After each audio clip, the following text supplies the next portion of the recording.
Okay, on our parallelogram,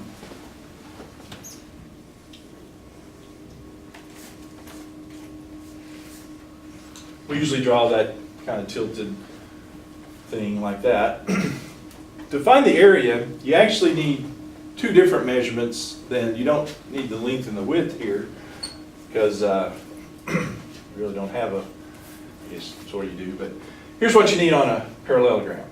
What you need is you need what they call the base, B, the base length. And then you need, that's your base, then you also need this right here. The height is what they call that, H. And it's the perpendicular, if you will, distance between those two sides. So if you have those two things, then you can get the area of a parallelogram. So notice it's not this side times this side. It's the base times then this height, which is obviously going to be different than that length. Now, like I said, I like to show, this formula comes right out of a rectangle's formula, because notice this. Let me draw this parallelogram right up here. All right, so there's my big B, and it doesn't matter. I mean, we could cut this parallelogram where we wanted. I'm just going to cut it, but it doesn't matter if I measure the height from the middle or from this corner right here. It just kind of makes the drawing a little easier. So, all right, so here's what I'm going to do. I'm going to cut that parallelogram right there and the two pieces. And guess what? That little piece right there fits rather snugly right there and makes a rectangle, doesn't it? This side right here is still B. This is still H there. So what do we got? Area, B times H, is B times H. So if you've got the base and you've got the height, you got the area of a parallelogram. It's just B times H. You can know that side, but really what you need to know is you need to know the height. Now, you may know the area of a triangle, but that's where I want to go next here.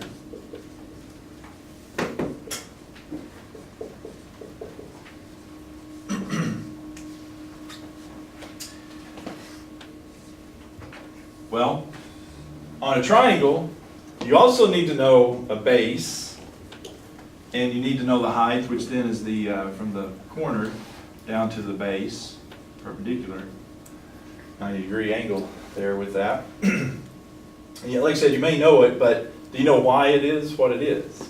Well, look at this. Let's do the same thing I did with, sort of, well, not really. I'm not going to do the same thing.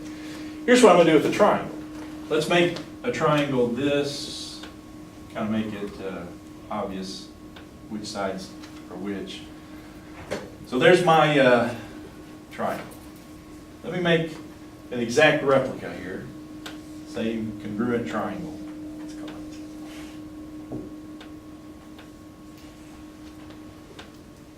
Big B and H are the same. Well, if I take this triangle or either one, and then let's take the one I made here, and I take this side right here, and I flip this triangle over and I lay it right on this side right here. Here's what I get. So I take this and it kind of turns over, so I get this. What have I got? Parallelogram, isn't it? Where I've got H and B. So the area of that parallelogram is BH, same as the parallelogram above it. However, I'm interested in the triangle. Well, since these two are exactly the same, wouldn't the area of the triangle be half of BH? Yeah, so the area of a triangle is 1/2 B times H. And so why is the area of a triangle 1/2 base times height? It's half of a parallelogram. Parallelogram is B times H. The triangle is half of it, you see. All right. Yeah, so now let's go to the trapezoid.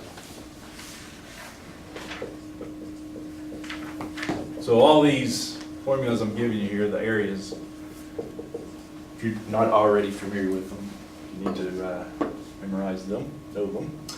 The trapezoid is another area I want you to know a little bit about. Yeah, so in a trapezoid, usually we draw them like that. There's some other.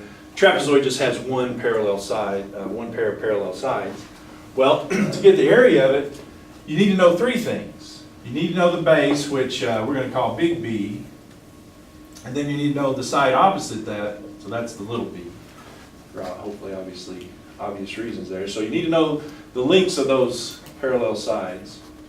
And then you also need to know the height.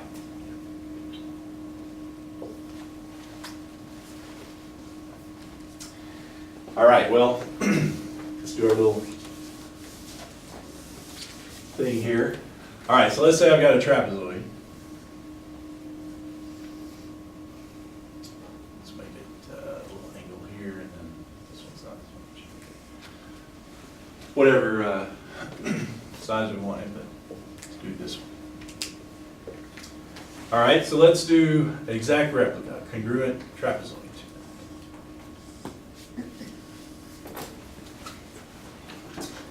Well, guess what we're going to do? Same thing. I'm going to flip this one over, and I'm going to take this side and match it up, flip this thing over, and match it up this side with this side. So it's kind of flipped over. So here's what I get. So if I take this side and flip it over, then the big B's on top, the little B's on the bottom, right? For this one, if I flip it over, the big B's on top, the little B's here with me.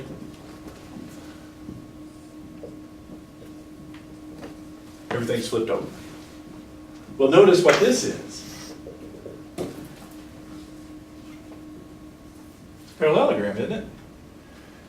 Well, the area of that is, I would have to, for this base, I have to add the big B and the little b, don't I? And then multiply that by the height.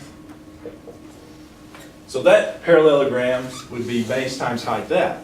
Well, I'm not interested in that parallelogram, I'm interested only in half of it for the trapezoid, right? So what's the area of a trapezoid? Half of that. Okay, so if you think back, parallelogram, we got that out of the rectangle. Triangle is half of a parallelogram, and you know, if we make two trapezoids, it turns into parallelogram. So all these, like I said, it all gets back to the rectangle area. Get them all from that, basically.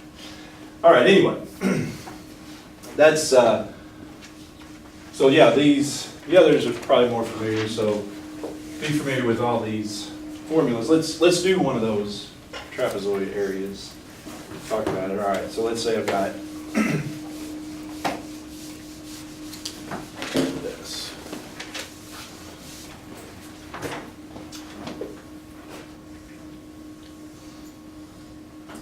All right, let's say that's 5 centimeters, and then that's 8 centimeters,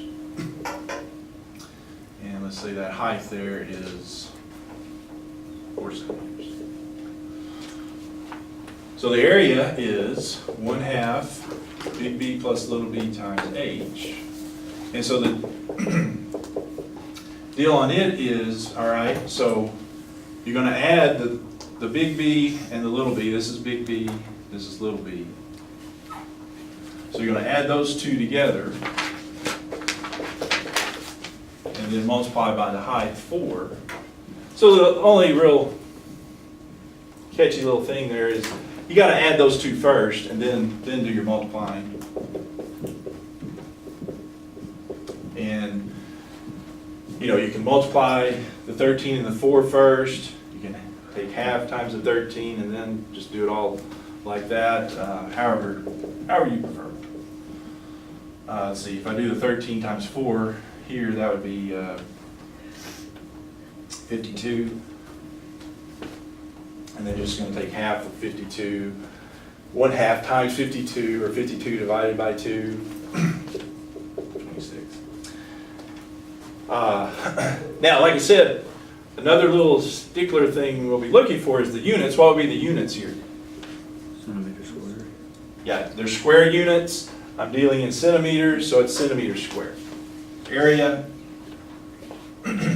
is always square units, so it's not centimeters per area, it's centimeters squared. Perimeter would just be centimeters, but I need a little more information to get the perimeter on this one. I need to know these two sides here. Okay, now, the other one here, the other formula is the area is not from a polygon, it's a circle. Circle formulas, and there's, of course, on a circle, you need to know one of two things. You either need to know the radius, or for these, you could also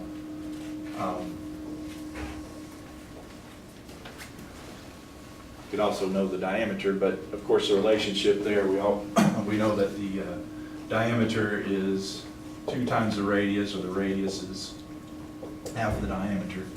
You need to know one of those two things to get the formulas here. Now, when we talk about the distance around a circle, that is not called the perimeter usually, it's the circumference.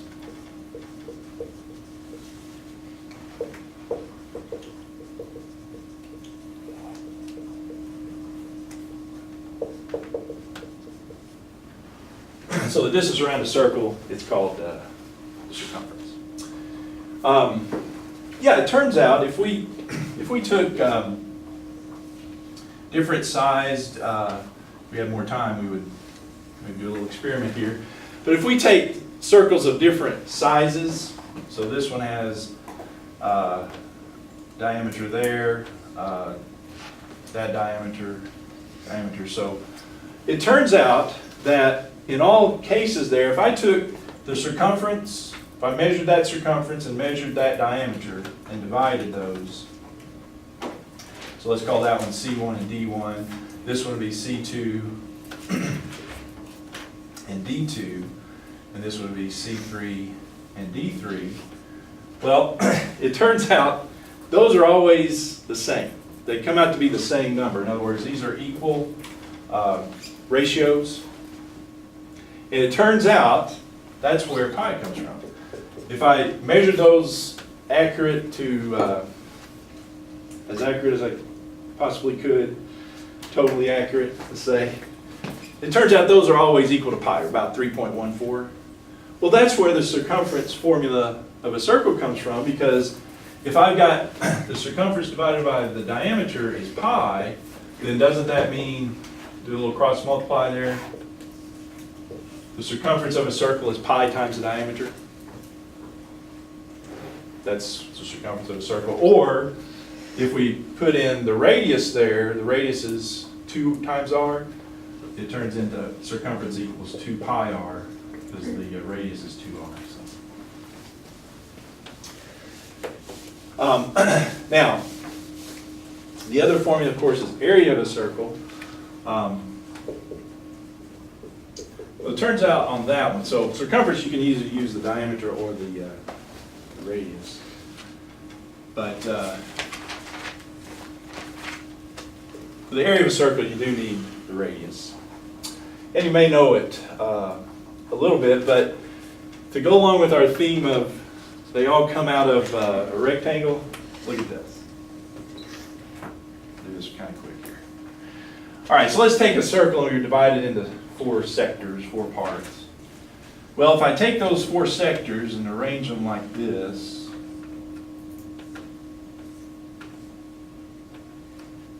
whoops, this is 4, yeah.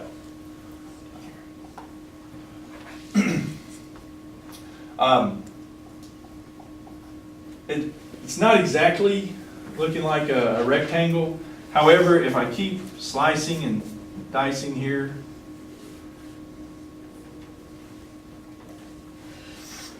what happens is, let's say I've got 8 sectors.